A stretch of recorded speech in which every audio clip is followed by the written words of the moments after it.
Hi guys, నేను మీ మార్గదర్శ్. ఈరోజు మనం డిస్కస్ చేయబోయే టాపిక్ ఏంటంటే this is fourth topic, mental healings in ancient times. అంటే మన పాతకాలంలో మెంటల్ హీలింగ్ అనేది ఎలా ఉంటుండే అనేది డిస్కస్ చేస్తాం. ఫస్ట్ టాపిక్లో నేను ఏం చేసిన అంటే కాన్షియస్కి సబ్ కాన్షియస్కి డిఫరెన్స్ చెప్పిన. సెకండ్ టాపిక్లో ఏం చేసిన అంటే కాన్షియస్ ఎట్లా వర్క్ చేస్తుంది, సబ్ కాన్షియస్ ఎట్లా వర్క్ చేస్తుంది అనే దాని గురించి ఎక్స్ప్లెయిన్ చేసిన. థర్డ్ టాపిక్లో ఏం చెప్పిన అంటే సబ్ కాన్షియస్కి పవర్ ఎంత ఉంటుంది, దాన్ని నువ్వు చేసుకుంటే ఎట్లా రిజల్ట్స్ వస్తాయనే దాని గురించి చెప్పిన. అండ్ ఇన్ ద ఫోర్త్ టాపిక్లో మన సబ్ కాన్షియస్కి హీలింగ్ పవర్ అనేది ఒకటి ఉంటుంది. నీకు ఎంత మేజర్ ప్రాబ్లం అయినా కానీ హీల్ చేసే కెపాసిటీ ఉంటుందా అనే దాని గురించి ఈ టాపిక్లో మనం డిస్కస్ చేస్తాం. అయితే దీంట్లో ఫస్ట్ ఆథర్ ఏం చెప్పిండంటే బ్రీఫ్గా మనకు ఈ సబ్ కాన్షియస్ని ఎట్లా హీల్ చేయాలనే ప్రాసెస్ ఫస్ట్ ఎక్స్ప్లెయిన్ చేస్తాడు. దాని తర్వాత లాస్ట్లో బ్యూటిఫుల్ ఎగ్జాంపుల్స్ తోటి ఎండ్ చేస్తాడు అన్నట్లు. ఇది ఈ చాప్టర్ యొక్క సమ్మరీ.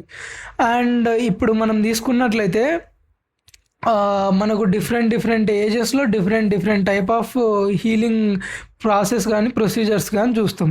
ఈ ప్రొసీజర్స్ కూడా ఎట్లుంటాయంటే ఒక్కొక్క దేశానికి ఒక్కొక్క మోడల్గా ఉంటాయి. అదే ఇప్పుడు ఇండియాలో తీసుకున్నాం అనుకో, ఇండియాలో ఏముంటుంది మేజర్గా రామాయణం మహాభారతం నుంచి వచ్చే థీమ్స్ని ఒక మాడ్యూల్గా చేసుకొని మనకు ఒక మోటివేషనల్గా ఇప్పుడు మోడర్న్ సొసైటీలో కూడా ఇవే ఎగ్జాంపుల్స్ తోటి కూడా రన్ అవుతున్నాయి. అదే వెస్టర్న్ కంట్రీస్ తీసుకున్నాం అనుకో వాళ్ళు బైబిల్ ఫాలో అవుతారు. అదే ఒకవేళ అరబ్ కంట్రీస్ తీసుకున్నాం అనుకో వాళ్ళు ఖురాన్ ఫాలో అవుతారు. సో ఒకవేళ ఇప్పుడు బుద్ధిస్ట్ కంట్రీస్ తీసుకున్నాం అనుకో వాళ్ళు బుద్ధిజం ఫాలో అవుతారు. సో ఇలా ఒక్కొక్క కంట్రీ ఒక్కొక్క హీలింగ్ పవర్ అనేది వాటి యొక్క రిలీజియన్ బేస్డ్ ఉంటుంది అన్నట్లు. అయితే ఇప్పుడు పాత రోజులలో ఆ ప్రాసెస్, బిలీఫ్స్ ఇవన్నీ ఎట్లుంటుండే అంటే గాడ్ రిలేటెడ్ ఉంటాయి అన్నట్లు. హీలింగ్ ప్రాసెస్ ఎట్లుంటుండే అంటే సెరమనీస్ అంటే చేసే ఫంక్షన్ రిలేటెడ్ కల్చర్స్ ఏవైతే ఉంటాయో వాళ్ళు ఒక అంటే ఒక స్టోన్ని పూజన చేసి అంటే ఒక స్టోన్ని పూజ చేసేటోళ్ళు అప్పట్లో. ఇన్ ద స్టార్టింగ్ అంటే ట్రైబల్ కల్చర్ మనం ఎప్పుడైతే ఎవాల్వ్ అయ్యే పీరియడ్లో ఒక స్టోన్లోనే దేవుడు ఉంటాడు అనుకొని ఆ దేవుడికి అన్ని బాధలు చెప్పుకునేటోళ్ళు. ఒక సర్టెన్ డేలో అంటే వింటర్లో ఒక టైంలో ఒక ఫెస్టివల్ చేసేటోళ్ళు, సమ్మర్లో ఒక టైంలో ఒక ఫెస్టివల్ చేసేటోళ్ళు. అట్లా డిఫరెంట్ సీజన్ తగ్గట్టు వాళ్ళు ఒక కల్చర్ బైండింగ్ ఉండేది అన్నట్లు. అయితే ఇప్పుడు ఇక్కడ అదే కాకుండా ఇమేజెస్ కూడా ఈ ఇమేజెస్ తోటి లేదంటే సర్టెన్ థీమ్ ఆఫ్ మ్యూజిక్ తోటి అంటే ఇలా హీలింగ్ పవర్ అనేది ఉంటుంది అన్నట్లు. అయితే ఇప్పుడు మనం ఒక ఎగ్జాంపుల్ తీసుకున్నాం అనుకో, మన హిందూ కల్చర్లోనే మన పంతులు ఏం చేసేవాళ్ళు అంటే అప్పట్లో మనకు ఇదేది మన ప్రసాదం అనే డ్రగ్ ఇచ్చి దాని తర్వాత మనల్ని స్లీప్ స్టేట్కి పోయేటట్టు చేసి నీకు నిద్రలో దేవుడు కనిపిస్తాడు, దేవుడు నీకు ఉండే ప్రాబ్లమ్స్ అన్నీ క్యూర్ చేస్తాడు అని చెప్పేసి ఒక బిలీఫ్ని క్రియేట్ చేసి మనల్ని స్లీప్ స్టేట్కి తీసుకుపోయిన తర్వాత మనకు ఆటోమేటిక్గా మనము ఈ వీళ్ళు చెప్పిన ఏవైతే ఉన్నాయో ఆ ప్రొసీజర్స్ తోటి మనకు ఆటోమేటిక్గా నిద్ర లేచిన తర్వాత మనం అప్పుడు రిలీఫ్ అవుతాం. ఎట్లా అంటే నాకు ఆల్రెడీ హీల్ అయిపోయింది అనే బిలీఫ్కి ఎట్లా వస్తామంటే వాళ్ళు సబ్కాన్షియస్కి ఈ ఫీడ్ ఇచ్చిర్రు కాబట్టి ఇది జరిగిపోయిందని అనుకుంటాం మనం. సో ఈ లా ఆఫ్ బిలీఫ్ మీదనే ఈ చాప్టర్ కూడా రన్ అవుతూ ఉంటుంది. సో ఇలాంటివి మనం ముందు చూసుకుంటే ఇప్పుడు ప్రజెంట్ ఇప్పుడు మోడర్న్ సొసైటీలో కూడా తీసుకుంటే తంత్ర మోడల్ అని ఒకటి ఉంటుంది. అయితే ఇప్పుడు ఇవి కామాఖ్య టెంపుల్ చూస్తాం, లేకపోతే మహాకాళి ఇవంటివి చూస్తాం. ఈ వీటిలో ఏముంటుంది అంటే స్పెసిఫిక్ తంత్ర బేస్డ్ మంత్రాస్ ఉంటాయి. ఇవి నీ సబ్కాన్షియస్కి ముందే వాళ్ళు ఫీడ్ ఇస్తారు అన్నట్టు, నిన్ను హీల్ చేస్తే అది ఇది అని చెప్పేసి ఒక ఫైర్ అంటే యజ్ఞంలాగా చేస్తూ అంటే ముందే నిన్ను స్లీప్ స్టేట్కి ఇక్కడ కూడా వీళ్ళు ఏం చేస్తారంటే నీ మైండ్ని కంట్రోల్లోకి తెచ్చుకుంటారు. వాళ్ళు తెచ్చుకొని నీకు ముందే ఫీడ్ ఇస్తారు. దాని తర్వాత నీకు కావాల్సినవన్నీ ఎట్లా క్లియర్ అవుతాయి అనే దాని గురించి ఎక్స్ప్లెయిన్ చేస్తారు అన్నట్టు. ఇది తంత్ర మోడల్. అయితే మనం ఓవర్ ద ఏజెస్ అని చెప్పేసిన నేను ఒక్కొక్కటి ట్రాన్స్ఫర్మేషన్ ఎట్లుంటుంది అది ఇదని ఇవన్నీ డిఫరెంట్ ప్రాసెస్ తోటి అయినాయి. అయితే ఇన్ ద మీన్ వైల్ ఏమైందంటే మనకు 17th సెంచరీ నుంచే కొంచెం మెడికల్ ఫేజ్ అనేది వచ్చింది. కానీ స్టిల్ 19th సెంచరీ దాకా ఇది అంత సక్సెస్ కాకపోవడానికి రీజన్ ఏంటంటే హీలింగ్ పవర్ అనేది వాళ్ళు బ్లైండ్గా బిలీఫ్ అయ్యారు అన్నట్లు. సో ఇది ఏమైపోయిందంటే వాళ్ళ సోల్లో ఇంప్రింట్ అయింది కాబట్టి సబ్ కాన్షియస్ మైండ్కి వాళ్ళు అనుకునేది ఏంటంటే మెడికల్ బిలీఫ్ కంటే పేషెంట్స్కి వాళ్ళ ఎమోషనల్ స్టేజ్ కానీ లేకపోతే ఇమాజినేషన్ అంతా సబ్ కాన్షియస్లో ఫీడ్ అయిపోయింది. అందుకే వాళ్ళు ఈ మోడర్న్ మెడికల్ సిస్టాన్ని అప్పట్లో నమ్మేటోళ్ళు కాదు. ఈ స్టేట్ ఆఫ్ మైండ్కి ఏం చేసేటోళ్ళు అంటే ఆటోమేటిక్గా ఆటో సజెషన్స్ తోటి ఈ ఈ కాన్షియస్ సబ్ కాన్షియస్ని గైడ్ చేసుకునేటోళ్ళు అన్నట్లు త్రూ ఏన్షియంట్ ప్రాసెస్ తోటి. అందుకే అప్పట్లో మన మెడికల్ బిలీఫ్ అనేది అంత ఇంపార్టెన్స్ లేదు. ఇన్ ద నెక్స్ట్ చాప్టర్ నేను ఏం చేస్తా అంటే ఈ 5th టాపిక్లో మన మోడర్న్ టైంలో ఎట్లా హీలింగ్ ఉంటుంది అనే దాని గురించి నేను 5th టాపిక్లో డిస్కస్ చేస్తాను. అండ్ ఇప్పుడు మనం తీసుకున్నాం అనుకో, వెస్టర్న్ కంట్రీస్లో చెప్పా కదా బైబిల్ రిలేటెడ్ అని చెప్పేసి, అండ్ మన ఇండియాలో మనం మహాభారతం రామాయణం గురించి రెఫరెన్స్ తీసుకుంటామని చెప్పిన. అయితే దీనిలో ఇప్పుడు ఏమైపోయిందంటే మనకు కావాల్సిన డిజైర్స్ ఫుల్ఫిల్ కావడానికి కానీ ఇవన్నీ ఎట్లా మనకు రియలైజేషన్కి వస్తామంటే సక్సెస్ అవుతాయంటే ఫస్ట్ దాన్ని బిలీవ్ చేస్తాం. బిలీవ్ చేసిన తర్వాత ఒక order of true frequency of మన ఒక స్టోరీ క్రియేట్ అయిపోద్ది లోపల, మైండ్ లోపల.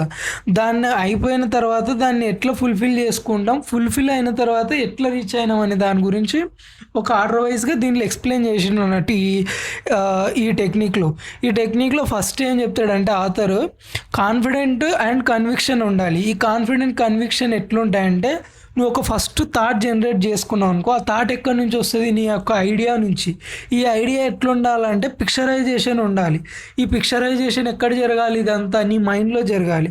అప్పుడే ఈ ప్రాసెస్ ఆఫ్ టెక్నిక్ అనేది సక్సెస్ అవుతుంది అన్నట్లు.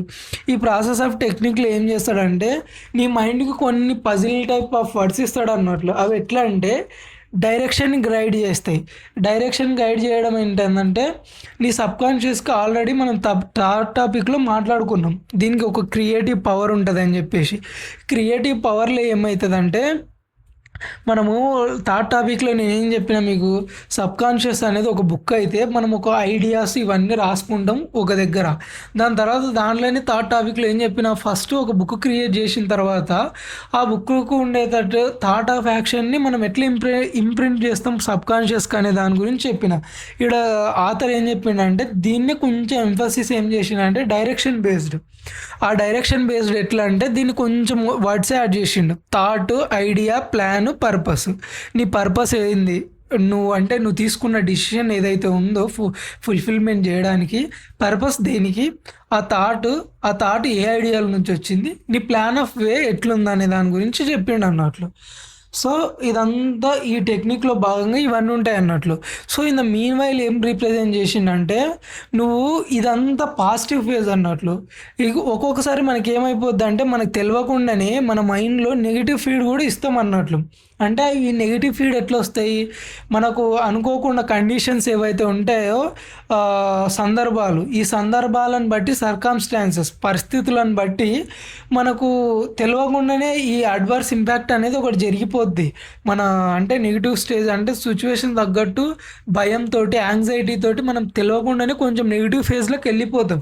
ఇట్లా వెళ్ళిపోయినప్పుడు ఏమవుతుందంటే మనం ఒక నెగిటివ్ సీడ్ జనరేట్ చేసినప్పుడు దాని రిజల్ట్స్ కూడా ఎట్లుంటాయంటే నెగిటివ్ ఆ ఫ్రూట్స్ ఆ ఫ్రూట్ ఎట్లుంటుంది, టేస్ట్ కూడా నెగిటివ్గానే పుల్లగా ఉండడము లేకపోతే ఇలాంటివి ఎక్కువ జరిగే స్కోప్ ఎక్కువ ఉంటుంది అన్నట్లు. సో ఇక్కడ ఆథర్ మెయిన్గా స్పెసిఫిక్ ఏం చేసిందంటే ఫస్ట్ దాంట్లో నువ్వు నీ థాట్ యొక్క ఇదేది టెక్నిక్ పాజిటివ్గా ఇస్తేనేమో ఇట్లా ఉంటుంది, నెగిటివ్ ఇస్తేనేమో రిజల్ట్స్ కూడా నెగిటివ్గానే ఉంటాయి అనే దాని గురించి ఎంఫసిస్ చేసిండు. ఇక్కడ దీన్ని మొత్తానికి ఈ ఓవరాల్ టెక్నిక్ని ఏం చేసిండంటే లా ఆఫ్ గ్రోత్ అని చెప్పేసి దీనికి ఒక నేమ్ పెట్టిండు. ఈ లా ఆఫ్ గ్రోత్లో ఎట్లుంటుందంటే నువ్వు మంచి సీడ్ ఇస్తే మంచి గ్రో అవుతుంది, అది నీ కైండ్ ఉంటుంది, నీ థింకింగ్, నీ యాటిట్యూడ్ ఇవన్నీ నీ మైండ్కి ఏం చేస్తాయంటే కాన్ఫిడెంట్ని ఇస్తాయి అన్నట్టు. ఒక్కసారి నీ కాన్ఫిడెంట్ కానీ గెయిన్ అయిందనుకో నీ కాన్షియస్ మైండ్కి ఆల్రెడీ ఇవన్నీ ఏమైపోతాయి, ఒక గైడెడ్ గైడెడ్ థీమ్ లాగా వెళ్ళిపోతాయి. ఇవి నీ కాన్షియస్ మైండ్‌కి గైడెడ్ థీమ్ లాగా వెళ్ళిపోయినప్పుడు ఏమైపోతాయంటే, నీ సబ్‌కాన్షియస్‌కి ఎంబెడ్ అయిపోతాయి. ఒక్కసారి ఇవి గాని ఇట్లా ప్రాసెస్‌లో వెళ్ళిపోయిన తర్వాత ఆటోమేటిక్‌గా లాస్ట్ రిజల్ట్ ఏముంటది? మేనిఫెస్ట్. ఈజీగా మేనిఫెస్ట్ అయిపోతాయి అన్నట్లు. సో, ఈడ ఆహ్, ఆథర్ ఇంకోటి లా ఆఫ్ గ్రోత్ తోటి ఏం చెప్పిండంటే, లా ఆఫ్ గ్రోతే కాకుండా నీకు ఫేత్ అనేది ఉండాలి. ఈ ఫేత్ ఏం చేస్తదంటే, నీ ఇన్నర్ పవర్ ఆఫ్ సబ్‌కాన్షియస్ మైండ్‌కి రిజల్ట్స్ ఎట్లుంటాయంటే, మిరాకిల్స్ గానీ, వండర్స్ ఎట్లా జరుగుతాయనే దాని గురించి చెప్పిండన్నట్లు. సో, అందుకే నువ్వు ఒక్కవేళ గానీ ఈ సబ్‌కాన్షియస్ మైండ్‌ని నువ్వు ఫేత్ అనేది గానీ ఇయ్యకపోతే లా ఆఫ్ గ్రోత్ అనేది జరగదు. ఒకవేళ నువ్వు ఫేత్‌ని తప్పుగా అంటే నమ్మకుండా అవి ఇవి చేస్తే మనం ఇందాక అనుకున్నాం కదా, ఫియర్, డౌట్, యాంగ్జైటీ ఇవి ఫస్ట్‌లో అంటే ఒక్కొక్కసారి ఇవన్నీ మనం నమ్మము. కాకపోతే నమ్మనప్పుడు ఏమైపోద్దంటే స్టార్టింగ్‌లో బానే ఉంటాం స్ట్రాంగ్ అని. కాకపోతే కొన్ని సర్టెన్ ఫేజ్ తర్వాత మనకొచ్చే ఫెయిల్యూర్స్ వల్ల తెలవకుండానే భయం, యాంగ్జైటీ వచ్చిన తర్వాత ఏమైపోద్దంటే మనకు స్టార్ట్ అయిపోద్దన్నట్టు. అంటే negative way of thinking start అయిపోద్ది. అందుకే ఫేత్ ఉందనుకో నీకు హీలింగ్ పవర్ బాగా పనిచేస్తుంది నీ సబ్‌కాన్షియస్ మైండ్‌కి. అందుకే మనం ఏం చేస్తామంటే ఇప్పుడు ఈ మోడర్న్ సొసైటీలో బాగా అంటే నెక్స్ట్ టాపిక్‌లో చెప్తా దీన్ని. కాకపోతే ఇక్కడ బ్రీఫ్‌గా చెప్తా. మనం ఏమైతదంటే డ్యూ టు మల్టిపుల్ ఫెయిల్యూర్స్ ఈ ఫియర్, యాంగ్జైటీ వల్ల ఏమైపోద్దంటే నాకు ఇట్లుందని సైకియాట్రిస్ట్ దగ్గరికి పోతాం. సైకియాట్రిస్ట్ ఏం చేస్తాడు? నీకు ఒక్క రోజులో క్యూర్ చేయడు. ఒక సర్టెన్ టైం తీసుకుంటాడు. అంటే ఒక 1 వీకా, 2 వీక్సా లేదంటే ఒక 40 డేసా నీ ప్రాబ్లమ్ తగ్గట్టు తీసుకొని నీకు రోజు అంటే నీ మైండ్ సెట్‌ని ఏం చేస్తాడంటే న్యూట్రల్ ఫేజ్‌కి తెస్తాడు. పాజిటివ్‌కి కూడా తేడు. అంటే నీ నెగెటివ్స్ ఏవైతే ఉన్నాయో నీతోనే ప్రజెంట్ చేయిస్తాడు. దాని తర్వాత వాటిని న్యూట్రల్ చేయిస్తాడు. అంటే ఒక ఐడియా అంటే నీవు ఒక్కసారి నెగెటివ్ ప్రజెంట్ చేసిన తర్వాత ఏమైపోద్దంటే నీ లోపల నువ్వు రికగ్నైజ్ చేయగలుగుతావు. నెగెటివ్ వే ఆఫ్ అటెంప్ట్స్ ఎన్నున్నాయి, అవి ఎట్లా బయటికి తీసుకొచ్చినావని. ఆటోమేటిక్‌గా నువ్వు ఎప్పుడైతే వీటిని తెచ్చినావో ఇంకా పాజిటివ్ వే ఆఫ్ రిఫ్లెక్షన్ కూడా నీ నుంచే స్టార్ట్ అయిపోద్ది. సో, వాళ్ళు అందుకే టైం తీసుకొని నిన్ను అట్లా క్యూర్ చేస్తారన్నట్లు. ఇది మోడర్న్ టెక్నాలజీ. సో, అందుకే నువ్వేం చేసినా ఈ యూనివర్సల్‌కి ఎట్లుండాలంటే నీ సబ్జెక్టివ్ మైండ్ ఏదైతే ఈ సబ్‌కాన్షియస్ ఉందో అది సైలెంట్‌గా హీల్ చేసే పవర్ ఉంటది కాబట్టి నువ్వు ఇలాంటి నెగెటివ్ థాట్స్ గానీ, డిస్ట్రక్టివ్ ప్యాటర్న్స్ గానీ నీ సబ్‌కాన్షియస్‌కి ఎప్పుడు ఇయ్యకూడదు. ఇది ఫస్ట్ రూల్ నెంబర్ 1. మనం ప్రతి టాపిక్‌లో ఇదే డిస్కస్ చేస్తున్నాం. సబ్‌కాన్షియస్ పవర్‌లో కూడా ఇదే చేసినాం మనం.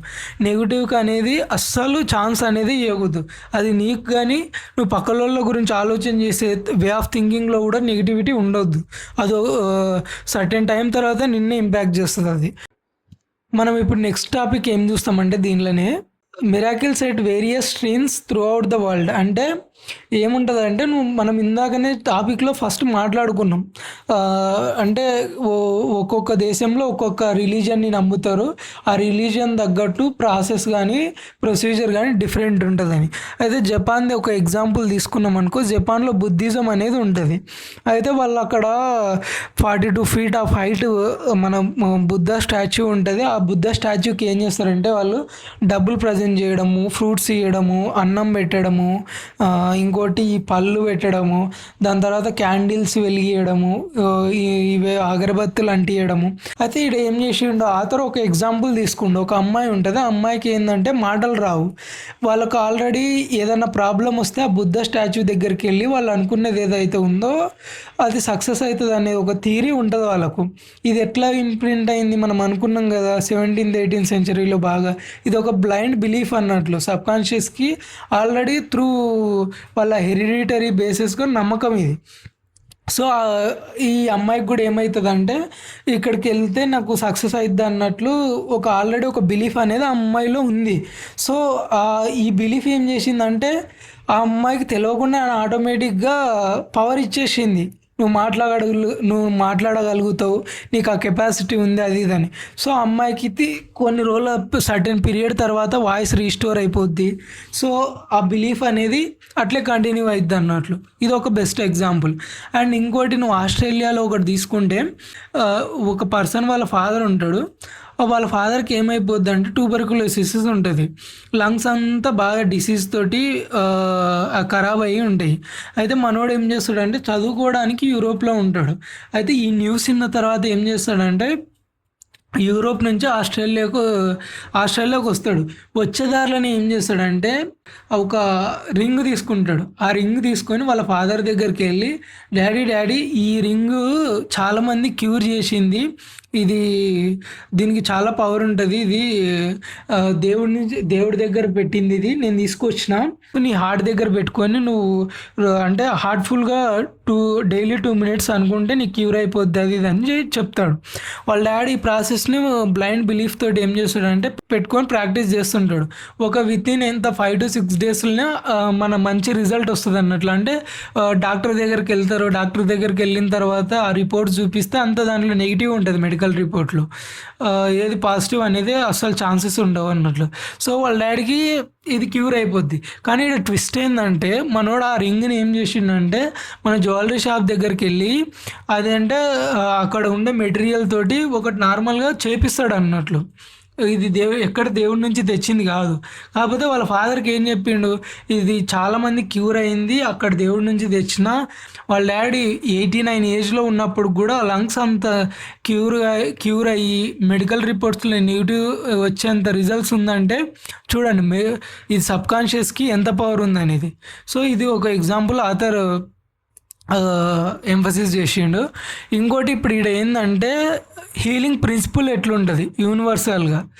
సో మనం సబ్కాన్షియస్కి కాన్షియస్కి ఎట్లా ఇవ్వాలి, దాని తర్వాత పవర్ ఆఫ్ సజెషన్ అనేది ఎట్లుంటుంది అనే దాని గురించి ఇక్కడ ఇంకోటి ఎక్స్ప్లెయిన్ చేసిండు అన్నట్లు. కాకపోతే ఈడ కూడా కొన్ని చాలా ఎగ్జాంపుల్ తీసుకుండు. అయితే ఈడ ఏం చేసిండంటే హీలింగ్ ప్రిన్సిపల్లోనే ఒక పర్సన్ని నార్మల్గా ఇంకో ఎగ్జాంపుల్, ఒక పర్సన్ని హిప్నటైజ్ స్టేజ్లోకి తీసుకుపోయి దాని తర్వాత ఆ పర్సన్ ముందర ఏం చేస్తారంటే కోల్డ్ వాటరే ఉంటాయి నార్మల్గా. ప్యారలైజ్డ్ పర్సన్ ఉంటారు, అంటే ఆ పర్సన్ కదలలేడు ఇక్కడికి.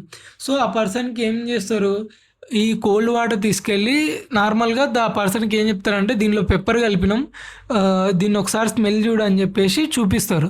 ఆయన ఏం చేస్తాడంటే దాన్ని ముందే ఈ వాటర్ చూపించకముందే పెప్పర్ కలిపినాం అని చెప్పేసి ఫీడ్ ఇస్తారు అన్నట్లు తనకు. సో తను ఏం చేస్తాడు, ఆ వాటర్ని చూడంగానే ఆల్రెడీ తుమ్మడం స్టార్ట్ చేస్తాడు అన్నట్లు. అంటే ఇవన్నీ తుమ్మడానికి రీజన్ ఏంది, పెప్పర్ కలిపినామని చెప్తారు, కానీ యాక్చువల్గా వాటర్ ఏంది, కోల్డ్ వాటర్. సో ఇక్కడ ఏంది, మన మైండ్ని ఒకవేళ హిప్నటైజ్ కానీ చేసినాం అనుకో, సబ్కాన్షియస్లోకి ఫీల్డ్లో తీసుకుపోయినాం అనుకో, నువ్వు ఏది చెప్పినా అది బ్లైండ్గా బిలీవ్ చేస్తుంది అన్నట్లు, దాని తగ్గట్టే రిజల్ట్ ఇస్తుంది. నువ్వు ఒకవేళ కారం తీసుకొని కూడా తినిపించి దాని తర్వాత ఇది స్వీట్ అన్నావు అనుకో, అది ఆటోమేటిక్గా స్వీట్ అనే బిలీవ్ చేస్తుంది అన్నట్టు. అంటే సబ్కాన్షియస్గా అంత పవర్ ఉంటుంది. నార్మల్గా సపోజ్ ఏం చేస్తామంటే ఇప్పుడు ఒకవేళ ఇండియా బేస్డే తీసుకుందాం, నాన్ వెజ్ అంటే పడదు, వాళ్ళకు వామిటింగ్ సెన్సేషన్ వస్తుంది. కాకపోతే ఒక్కసారి మనల్ని సబ్కాన్షియస్ మైండ్కి తీసుకుపోయిన తర్వాత మనం ఈ నాన్ వెజ్ని కూడా చూపించి ఈ వెజ్ ఏదైనా సపోజ్గా వెజ్ కర్రీని చూపించి ఇది నాన్ వెజ్ అని వాళ్ళకి స్మెల్ చూపించాం అనుకో, ఆటోమేటిక్గా వామిటింగ్ సెన్సేషన్ అనేది వస్తుంది అన్నట్లు.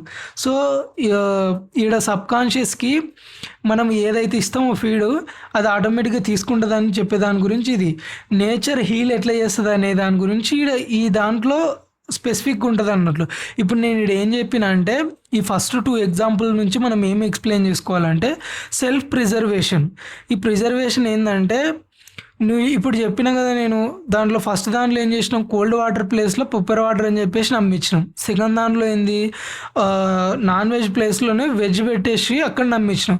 అంటే ఈ రెండిట్లో ఏంటంటే నువ్వు ఏదైనా ఉండని, కాకపోతే ప్రాబ్లం ఎంత పెద్దదైనా ఉండని, కాకపోతే నువ్వు స్ట్రాంగెస్ట్ ఇన్స్టింక్షన్ నీ మైండ్కి ఏమి ఇవ్వాలంటే నువ్వు ఆటో సజెషన్ నుంచి అది ఎంత పెద్ద ప్రాబ్లం అయినా సరే లేదు, ఆ ప్రాబ్లం నుంచి నువ్వు బయటపడాలంటే ప్రిజర్వేషన్. అంటే ఇప్పుడు దాని తర్వాత నెగిటివ్ ఉందనుకో దానికి పాజిటివ్గానే యాడ్ చేసి చెప్పాలి నువ్వు, అప్పుడే ఆ ప్రాబ్లం నుంచి బయటపడతావు అన్నట్టు. అదే యూనివర్సల్ హీలింగ్ దానికి. అండ్ నెక్స్ట్ ఇక్కడ డిఫరెంట్ థియరీస్ ఉంటాయి. మనం సైకాటిస్ట్లను చూసినా కానీ, లేకపోతే సైకాలజిస్ట్లను చూసినా కానీ, ఓస్టోపాథిసిస్ట్ని చూసినా కానీ, ఇవన్నీ ఏం చేస్తామంటే వీళ్ళు డిఫరెంట్ వాళ్ళ ఒక మెంటల్ యాటిట్యూడ్ కానీ లేకపోతే ఇన్నర్ స్టేట్ ఆఫ్ మన థింకింగ్ని కానీ వాళ్ళు డిఫరెంట్ ఒక ఫేత్ తోటి మనల్ని తీసుకెళ్తారు అన్నట్లు. అంటే వాళ్ళు ఒక ఇమేజ్ క్రియేట్ చేసుకుంటారు ఆల్రెడీ. నా యొక్క మెథడ్ ఆఫ్ ప్రాసెస్ ఇట్లా ఉంటుంది, నేను ఇంత క్యూర్ చేసిన వాళ్ళ ట్రాక్ రికార్డు ఇవన్నీ చూసిన తర్వాత ఏమైపోద్ది అంటే మన మైండ్, సబ్కాన్షియస్ మైండ్కి ఏమైపోద్ది అంటే ఆల్రెడీ వీళ్ళకి ఇంత రికార్డు ఉంది, దాని తర్వాత నేను ఇక్కడికి వచ్చిన తర్వాత మనం అదే బిలీఫ్ తోటే వెళ్తాం అన్నట్లు. సో నాకు కూడా క్యూర్ అయిద్ది, సో వీళ్ళ ప్రాసెస్ ఇట్లుంటుంది. సో తన ప్రాసెస్ని మనం బ్లైండ్గా బిలీవ్ చేస్తాం. ఇంకా దాని తర్వాత ఆ ప్రాసెస్లో ఆయన చెప్పే ప్రొసీజర్స్ ఏవైతే ఉన్నాయో మనం ఫాలో అయిన తర్వాత మనకి రిజల్ట్స్ కూడా ఆ బిలీఫ్ నుంచే పాజిటివ్గా వస్తాయి అన్నట్లు. వీవ్ ఆఫ్ పారాసెల్సెస్ అంటే ఇది ఏం చెప్తుంది అంటే ఫిలిప్ స్విస్ అని ఒక ఆల్కెమిస్ట్ ఉంటాడు, ఆయన ఫిజిసిస్ట్ కూడా. కాకపోతే ఈయన హీలింగ్ ఎట్లుంటుంది అంటే నువ్వు నిజమన్నా అనుకో, అబద్ధమైన అనుకో, కాకపోతే నువ్వు అనుకున్నావు అనుకో దానికి తగ్గట్టే రిజల్ట్స్ వస్తాయి. ఇప్పుడు నార్మల్గా ఎట్లుంటుందంటే మన దగ్గర మన కెపాసిటీ ఎట్లుంటుంది, సపోజ్గా నీకు కొనే కెపాసిటీ ఎంత ఉంటుంది, టాటా నెక్సాను లేకపోతే మహేంద్ర తారు అంటే వీటి కేపబిలిటీ ఉంటుంది మనకు కొనే కెపాసిటీ. కాకపోతే మన మైండ్కి ఏం చేస్తామంటే లేదు నేను కొంటా నెక్స్ట్ మంత్ అది అంటే నువ్వు ఆ ఫాల్స్ స్పీడ్ ఇచ్చినా కానీ అదే ట్రూ అవుతుంది అనే దాని గురించి ఇక్కడ ఎంఫసిస్ చెప్తుండ అన్నట్లు. నువ్వు ఒకవేళ నీ దగ్గర దాన్ని కొనే స్తోమత లేకపోయినా కానీ నువ్వు అనుకున్నావు అనుకో బ్లైండ్గా అది అవుతుంది అనే దాని గురించి చెప్తాడు అన్నట్టు ఈ ఫిలిప్స్. ఫేత్ ఉండాలి, అది అబద్ధమైన కానీ నిజమైన కానీ నువ్వు అనుకున్నావు అనుకో, మనస్ఫూర్తిగా అనుకుంటే దాని తగ్గట్టే రిజల్ట్స్ వస్తాయి. అండ్ నెక్స్ట్ ఇక్కడ ఇటాలియన్ ఫిలాసఫర్ ఏం చెప్తాడంటే కాన్ఫిడెన్స్ అండ్ ఇమాజినేషన్ ఈ రెండు ఉన్నాయనుకో నువ్వు వాటిని క్వాలిటేటివ్గా అంటే రెసిప్రోకేటివ్గా అంటే పదే నీ సబ్జెక్ట్స్ ఏవైతే ఉన్నాయో అవి బాగా సబ్కాన్షియస్కి ఇన్ఫ్లుయెన్స్ చేసావు అనుకో అవి ఆటోమేటిక్గా దాని తగ్గట్టు రిజల్ట్స్ ఇస్తాయని చెప్తాడు. ఈయన ఒక ఎగ్జాంపుల్ తీసుకుని దాని తగ్గట్టు సపోజ్గా ఒక బోన్స్ ఆఫ్ స్కెల్టన్స్ ఉంటాయి, కాకపోతే అక్కడ వచ్చేటోళ్ళకి ఏం చెప్తాడంటే ఇవి సెయింట్ యొక్క స్కెల్టన్ ఇది, ఈ బోన్స్ ఉప్పించి నేను ఒకవేళ మీకు ఏదైనా మీ మీద యూజ్ చేసింది అనుకో ఇది హీల్ చేసే పవర్ దీనికి ఉందా అని చెప్పేసి వాళ్ళకు ఒక బ్లైండ్ బిలీఫ్ ఇస్తాడు అన్నట్టు. సపోజ్ ఎక్స్ సెయింట్ అనే నేమ్ చెప్పేసి ఈ సెయింట్ది ఇవి, ఈ సెయింట్ యొక్క బోన్స్ ఇవి మీ మీద ప్రయోగిస్తే మీకు హీల్ అవుతుంది అంటే ఆల్రెడీ జనాలు కూడా ఏమనుకుంటారంటే దానికి అంత పవర్ ఉంటుంది అని చెప్పేసి మనకు అది ఇప్పుడు ఈ స్టోరీలో మనకు తెలుసు ఏంటంటే అవి నార్మల్ బోన్సే, కాకపోతే అక్కడ ఉండే పీపుల్కి ఏంటంటే అవి ఒక సెయింట్ బోన్స్. సో ఆ బిలీఫ్ చూడు, ఈ బిలీఫే వాళ్ళని ఏం చేస్తుంది అంటే వాళ్ళకు ఉండే ఏవైతే ఉంటాయో డిసీజెస్ తగ్గిస్తాయి అన్నట్లు. అండ్ ఇక్కడ మనకు మన ఇండియాలో తీసుకున్నట్టయితే అప్పుడు మనకు ఋషులు వాళ్ళంతా ఏం చేసేటోళ్ళు మనకు తెలుసు. అది ఇప్పుడు నార్మల్గా వాటర్కి conscious power sub conscious power ఎక్కువ ఉంటుంది, వాటర్ కూడా ఇదేది మెమరీ పవర్ ఉంటుంది అది అని చెప్పేసి మనం సైంటిఫిక్గా చూసినాం. కాకపోతే అప్పట్లో మనకి బిలీఫ్ ఏముంటుండే ఇది ఈ పవర్ వాటర్ది కాదు సెయింట్స్ది అనుకుంటుండే మనం. అంటే వాళ్ళు ఏదన్నా అనుకొని గట్టిగా బలంగా అనుకొని మన మీద ప్రయోగిస్తే అది అవుతుందని. సో సబ్కాన్షియస్కి నువ్వు ఎట్లా ఇస్తే అట్లా అవుతుంది అనే దానికి ఇది ఒకటి.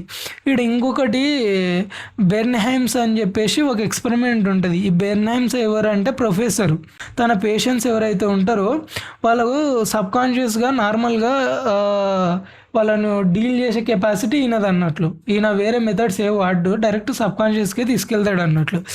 అయితే ఈడ ఒక 2 ఎగ్జాంపుల్ చెప్పిండు ఆయన. ఒక పర్సన్ ప్యారలైజ్ అయింటాడు, ఆ ప్యారలైజ్ అయిన ఆయనకి ఏంటంటే టోటల్గా తన టంగ్ అనేది అసలు కదలదు అన్నట్టు, బాగా ఇబ్బంది పడుతుంటాడు. అయితే ఈయన ఏం చేస్తాడంటే ప్యాకెట్ థర్మోమీటర్ అనేది ఒకటి ఉంటుంది, అది తీసుకొని అది పెట్టకముందు ఏం చెప్తాడంటే పేషెంట్కి నా దగ్గర ఒక కొత్త ఇన్స్ట్రుమెంట్ ఉంటుంది, ఇది ఇప్పటిదాకా ఒక లిమిటెడ్ మెంబర్స్కి యూజ్ చేసిన అది చాలా సక్సెస్ రేషియో ఉందని చెప్పేసి తనకి చెప్తాడు అన్నట్టు. తనకి చెప్పి దాని తర్వాత తనకి ఇంత చెప్తాడు సర్టెన్ 5 to 10 minutes లోపలనే ఇది నీకు మళ్ళీ నీ టంగ్ అనేది వర్క్ చేస్తుంది, నీ వాయిస్ వస్తుంది మౌత్ నుంచి అది ఇది అన్నట్టు తనకి రిప్రజెంట్ చేస్తాడు, ఇంప్రింట్ చేస్తాడు. అయితే ఏమైపోద్ది అంటే ఈ థర్మోమీటర్ తనకు పెడతాడు. పెట్టి దాని తర్వాత తీసిన తర్వాత తనకు కన్వే చేస్తుంటాడు. సో నవ్ యూ కెన్ అంటే ఓపెన్ యువర్ మౌత్ అది ఇది అన్నట్టు చెప్తాడు అన్నట్లు. సో తను నిదానంగా ఓపెన్ చేస్తూ గట్టిగా సౌండ్ చేస్తాడు.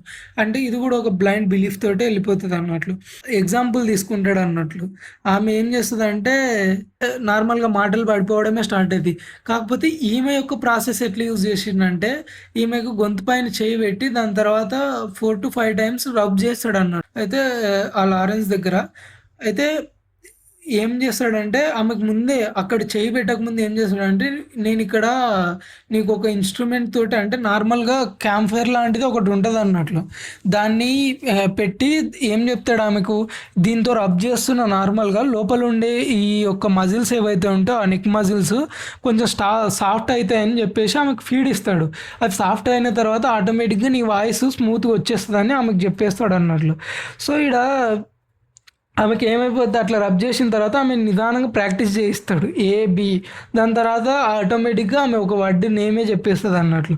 సో ఇక్కడ మొత్తం ఈ 2 ఎగ్జాంపుల్స్ తోటి మనం ఏం తెలుసుకోవాలంటే ఫేత్ ఒక నమ్మకము, ఎక్స్పెక్టెన్సీ అంటే నువ్వు ఏదైతే ఫేత్ ఇస్తున్నావో ఆ ఫేత్ నుంచి ఎక్స్పెక్టెన్సీ కూడా అప్పుడే ఎక్స్పెక్ట్ చేసినావు అనుకో ఆల్రెడీ సబ్కాన్షియస్ నుంచి రిజల్ట్స్ వస్తాయని బెర్హైమ్ ఎక్స్పెరిమెంట్ అనేది ఉంటుంది అన్నట్లు. సో ఇది కూడా ఒక బెస్ట్ ఎగ్జాంపుల్. ఇంకా దాని తర్వాత ఈడొకటి లాస్ట్లో ఏం చెప్పిండంటే దీంతో ఏం చేస్తాడు, the cause of bloody stigma. Doctor బౌరు అని ఒక ఆయన ఉంటాడు. ఈ డాక్టర్ బౌరు ఏం చేస్తాడంటే నార్మల్గా ఒక క్లాస్ ఆఫ్ స్టూడెంట్స్ ఉంటారు. ఆ క్లాస్ ఆఫ్ స్టూడెంట్లో ఏం చెప్తాడంటే వాళ్ళకి ముందే ఈ ప్రాజెక్ట్ ఇనిషియేట్ చేయకముందే ఫస్ట్ ఆ క్లాస్ని 2 బ్యాచ్లు డివైడ్ చేస్తాడు. బ్యాచ్ ఏకి ఏం చెప్తాడంటే దాని తర్వాత నేను ర్యాండమ్గా ఒకరిని చూస్ చేసుకున్న తర్వాత మిమ్మల్ని ఏం చేస్తా అంటే నేను చెప్పింది మీరు ఫాలో అయ్యారు అనుకో, దాని తర్వాత 4 o'clockకి ఈరోజు ఈ టైంకి మీకు ముక్కులో నుంచి బ్లడ్ వస్తుందని ముందే చెప్తాడు అన్నట్లు. సో దాన్ని ఏం చెప్తాడంటే నువ్వు చైర్ పైన కూర్చొని నీ ఆర్మ్స్ ఏవైతే ఉన్నాయో షోల్డర్స్ ఫోల్డ్ చేసుకొని కూర్చున్న తర్వాత నీకు ఈవినింగ్ ఆఫ్టర్నూన్ 4 o'clockకి నీ నాస్ట్రిల్ నుంచి బ్లడ్ వస్తుంది అంటే వాళ్ళకి ఆటోమేటిక్ ఏమైపోద్ది అంటే వాళ్ళకి మైండ్లో ఫీడ్ ఇచ్చేసిండు ఆల్రెడీ. దాని తర్వాత ఆ రోజే 4 o'clock ఏమైపోద్ది అంటే లెఫ్ట్ నాస్ట్రిల్ నుంచి బ్లడ్ రావడం స్టార్ట్ అయిపోద్ది అన్నట్లు. అంటే ఆ గ్రూప్ ఏ స్టూడెంట్స్ ఎవరైతే ఉంటారో వాళ్ళు దాన్ని ఆల్రెడీ ఆ రిజల్ట్స్ చూసి, అంటే ఇప్పుడు ఎవరైతే స్టూడెంట్ ఉన్నాడో వాడు ఆ చైర్ మీద కూర్చొని ఎక్స్పెరిమెంట్లో ఎవడైతే పార్టిసిపేట్ చేసినా వానికి బ్లడ్ వచ్చిన తర్వాత వాళ్ళు కూడా సర్ప్రైజ్ అవుతారు అన్నట్టు. అండ్ సెకండ్ గ్రూప్ ఆఫ్ స్టూడెంట్స్లో ఏముంటుందంటే వీడికి ఏం చెప్తాడంటే నీ 4 ఆర్మ్స్ ఏవైతే ఉంటాయో నీ అంటే మన అరచేతిలో ఏముంటుంది అంటే నీ బ్లడ్ తోటి మన అదేది నీ నేమ్ రాసి ఉంటుంది దానిపైన చెయ్యి మీద అని చెప్తాడు అన్నట్లు. అంటే అవి నీకు కొన్ని రోజుల వరకు నీ చెయ్యి మీదే కనిపిస్తూ ఉంటాయని. వాడికి కూడా ఏం చెప్తాడంటే ఇది కూడా నీకు ఎప్పుడు జరుగుతుంది అంటే ఈ ఆఫ్టర్నూన్ 4 లోపలనే జరిగేస్తుంది అని చెప్తాడు. సో మనోడికి కూడా సేమ్ రిజల్ట్ ఇంప్రింట్ అయ్యి ఉంటుంది దాంట్లో. ఇక్కడ నేను మొత్తానికి ఫోకస్ అండ్ ఎంఫసిస్ చేసేది ఏంటంటే మన సబ్కాన్షియస్ మైండ్ పవర్ కానీ మనం ఇచ్చే సజెషన్స్ కానీ కంట్రోల్ కానీ ఎక్సర్సైజెస్ కానీ ఫంక్షన్స్ కానీ బిలీఫ్స్ కానీ ఇవన్నీ ఎలా ఉంటాయంటే మన బిలీఫ్ మీదనే ఆధారపడి ఉంటాయి. సో నువ్వు ఇచ్చే బిలీఫ్స్ ఏవైతే ఉన్నాయో వాటిని స్ట్రాంగ్గా నమ్మినావు అనుకో వేరే ఎవ్వరి అవసరం కూడా ఉండదు నీకు. సో అందుకే నువ్వు కొంచెం స్పెషల్ ప్రైవేట్ టైం తీసుకొని నీ లోపల ఏవైతే అంబిషన్స్ ఉన్నాయో వాటిని ఒక పేపర్ మీద ప్రజెంట్ చేస్తూ అట్లీస్ట్ డేలో నిద్రలేసిన తర్వాతనో లేకపోతే నైట్ బిఫోర్ స్లీప్లో ఈ 2 టైంలో మనల్ని ఎవరు డిస్టర్బ్ చేయరు అన్నట్లు మ్యాక్సిమం. అంటే నైట్ డిస్టర్బ్ చేసినా కానీ పడుకునే ముందు ఫ్రెండ్స్తో మాట్లాడుతూ ఎర్లీ మార్నింగ్ ఎవరు మనల్ని లేచేటప్పుడు డిస్టర్బ్ చేయరు. సో అట్లీస్ట్ నీకుండే ఏవైతే 1-2 ఉంటాయి కాబట్టి మనకు హెల్త్ లేదంటే డిజైర్స్ అయితే డిజైర్స్ వీటిని అనుకున్నాం అనుకో రిజల్ట్స్ బెటర్గా ఉంటాయి అన్నట్లు. అండ్ ఇంకోటి ఇక్కడ నేను ఏం ఎంఫసిస్ చేస్తా అంటే ఇప్పుడు స్క్రీన్ పైన డిస్ప్లే చేసి సమ్మరీకి నేను బ్రీఫ్గా చెప్పుకుంటూ పోతా. సో ఆల్రెడీ మన సబ్కాన్షియస్కి హీలింగ్ పవర్ ఉందని మనం అనుకున్నాం కాబట్టి ఫ్రీక్వెంట్గా మనం ఇచ్చుకున్న అయిపోద్ది. మనం ఇందాక చాప్టర్లో డిస్కస్ చేసినట్టు డాక్టర్సే రావాలి, వాళ్ళే చేయాలన్న అవసరం ఏం లేదు. And in the mean while నేను మధ్యలో ఒకసారి చెప్పిన మన థాట్స్, యాక్షన్స్, టెక్నిక్ ఒకటి చెప్పిన నేను, లా ఆఫ్ గ్రోత్ అని. ఆ లా ఆఫ్ గ్రోత్ని కరెక్ట్ ఇంప్లిమెంట్ చేసుకున్నాం అనుకో నీకేమైపోద్ది, మేనిఫెస్టేషన్ అనేది ఈజీగా జరిగిపోద్ది. అండ్ నెక్స్ట్ ఇంకోటి ఏం చెప్పిండంటే మన బిలీఫ్, ఈ బిలీఫ్ దేనికి రిప్రజెంట్ చేస్తుంది, ఫేత్కి. ఈ రెండు పైనుండే ఈ లా ఆఫ్ గ్రోత్, ఈ ఫేత్, ఈ రెండు కానీ ఇంప్లిమెంట్ చేసుకున్నాం అనుకో మేనిఫెస్టేషన్ తర్వాత ఇంట్యూటివ్ పవర్ కూడా పెరిగిపోద్ది నీకు. అంటే ఈ ఇంట్యూటివ్ ఎప్పుడు పెరుగుతుంది అంటే, ఇంట్యూటివ్ స్టార్టింగ్ ఫేజ్లో ఎవరికి రాదు. ఇది నువ్వు ఎప్పుడైతే ఈ సబ్కాన్షియస్కి ఇచ్చే ఫీడింగ్లో నీ మైండ్ని నీకు కావాల్సిన థింగ్స్ ఏవైతే ఉన్నాయో వాటికి ఆల్రెడీ నువ్వు ఇంప్రింట్ చేసిన తర్వాత సర్టన్ ఫేజ్ ఆఫ్ టైంలో నీకు అర్థమవుతుంటుంది దాని మూవింగ్ ఎక్కడెక్కడ ప్లేస్ అంటే ఎక్కడుంది, అది ఎప్పుడు ఏ టైంకి నీ దగ్గరకు వస్తుంది అనేది కొంచెం నీకు ఆ ముందే అర్థమైపోతుంటుంది. అంటే అది ఒక పర్సన్ త్రూగా వస్తుందా, లేకపోతే అది ఒక నార్మల్గా ఒక గిఫ్ట్లలో వస్తుందా, లేకపోతే ఎట్లా ప్రజెంటేషన్ నీ దగ్గరకు వస్తుంది అనేది అది తర్వాత డిపెండ్ అయి ఉంటుంది. అది నీ ఇంట్యూటివ్ పవర్ చెప్తుంది నీకు. అండ్ ఇంకోటి మనం చూసినాము ఇక్కడ, నీ సబ్కాన్షియస్కి ఇన్నర్ పవర్ ఎక్కువ ఉంటుంది. ఈ ఇన్నర్ పవర్కి నువ్వు నెగిటివ్ కాన్సెప్ట్ ఆఫ్ థాట్స్ ఏవైతే ఇచ్చినావు అనుకో అవి నేను ఏం డిస్ట్రాయ్ చేస్తాయి. సో వాటిని పోగొట్టాలంటే నేను ఇందాక చెప్పిన పేపర్ మీద పెన్ పెట్టడము, లేదంటే త్రూ ప్రేయర్స్, లేకపోతే ఏమన్నా సాంగ్స్ లాంటివో, లేకపోతే ఏమన్నా కొంచెం పాజిటివ్ ఫీడ్ మనం తీసుకున్నాం అనుకో హీలింగ్ పవర్ సబ్కాన్షియస్కి జరిగిపోద్ది అన్నట్లు. అండ్ ఇంకోటి ఇక్కడ మన మెంటల్ ప్యాటర్న్స్ కూడా ఎట్లుండాలి అంటే, మనల్ని ఏమైనా డిస్ట్రాక్టివ్ చేసేటట్టు అంటే మనం తీసుకునే ఫీడ్. ఇప్పుడు నార్మల్గా మనకు వచ్చే నెగిటివ్ థాట్స్ కంటే మనల్ని ఇదేది ఇన్ఫ్లుయెన్స్ చేసే నెగిటివ్ థాట్స్ ఎక్కువ ఉన్నాయి అన్నట్లు ఈ మధ్య, అంటే మెయిన్గా సోషల్ మీడియా వల్ల. సో మనం ఏం తీసుకుంటున్నాం అనే దాని మీద కూడా కొంచెం కాన్షియస్గా ఉండాలి. అండ్ దాని తర్వాత ఈ సిమ్టమ్స్ని కూడా ఎప్పుడైతే మన పవర్ ఆఫ్ థాట్ అయితే ఉంటుంది కదా, ఈ పవర్ ఆఫ్ థాట్ సిమ్టమ్స్ మనం రికగ్నైజ్ చేస్తూ ఉండాలి. వెదర్ ఇట్ ఈస్ పాజిటివా, నెగిటివా, లేకపోతే పాజిటివ్ అయితే ఓకే, నెగిటివ్ అయితే వాటిని అట్లీస్ట్ తక్కువ చేసుకుంటూ రావాలి. దీనిలో ఏం చెప్పిండంటే సిమ్టమ్స్ గురించి ఎక్స్ప్లెయిన్ చేసింది దీనిలో. అండ్ నెక్స్ట్ ఇంకేం చేసిండంటే ప్రాసెస్ ఆఫ్ హీలింగ్ ఏంటంటే ఫేత్ మీద ఒక్కడే డిపెండ్ అయి ఉంటుంది. సో ఇంకా లాస్ట్ పాయింట్ ఏం చేసిందంటే, మనం అనుకున్నాం కదా ఇందాక ఫిలిప్స్ చెప్తాడు, నువ్వు అనుకునే ఫేత్ అది నిజమైనా కానీ అబద్ధమైనా కానీ దాని కెపాసిటీ ఉండొచ్చు, ఉండకపోవచ్చు. నువ్వు ఒకవేళ దాన్ని అవుతుంది అనుకున్నావు అనుకో ఆటోమేటిక్గా దానికి కెపాసిటీ లేకపోయినా జరగడానికి స్కోప్ ఎక్కువ ఉంటుందని దీన్ని ఎంఫసైజ్ చేస్తాడు. Thank you so much guys.